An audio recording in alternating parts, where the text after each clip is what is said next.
ईश्वर का दिया कभी अल्प नहीं होता, ईश्वर का दिया कभी अल्प नहीं होता, जो टूट जाए वो संकल्प नहीं होता।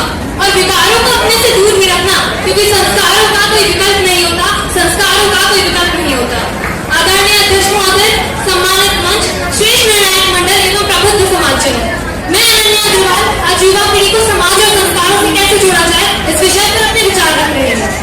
आज की युवा पीढ़ी समाज और संस्कारों से दूर होती जा रही है। आखिर कौन है इसका दोष, कौन है इसका अपराधी? हम और आप। जी हाँ, हम और आप। चौंकिए मत, कड़वा है पर सच है। कहते हैं कोई भी पेड़ तब तक ही जीवित रह पाता है जब तक वह अपनी जड़ों से जुड़ा रहता है।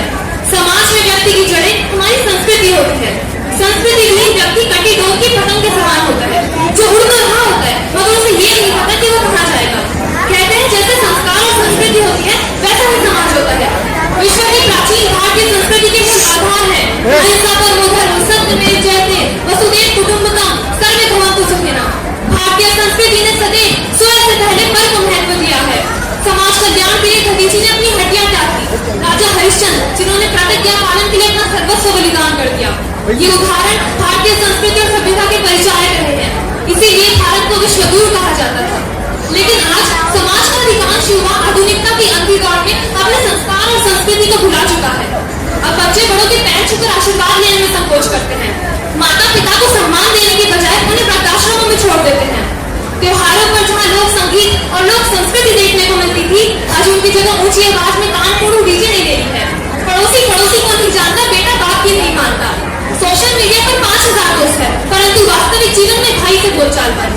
भारतीय संस्कृति नमस्ते, अतिथि देवो भव, वो स्वागतम की रही है, लेकिन आज हाय, पॉक्स, मॉम, टूडू, ब्रो बन गई है।